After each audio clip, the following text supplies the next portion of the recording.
Hello guys, today we are moving towards Phulchoki, and today also we have the same team, Topendra and me.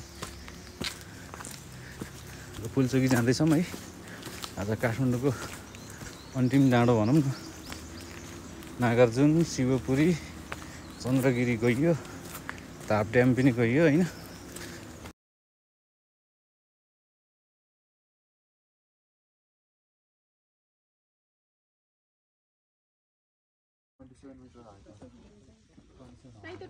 यो चाहिँ फुलचुकी माताको मन्दिर open रहेछ।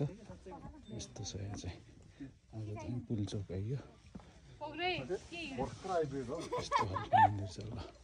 फुलचुकी माताले समस्त नेपालीलाई सद्बुद्धि तथा सुस्वास्थ्य प्रदान गरून्।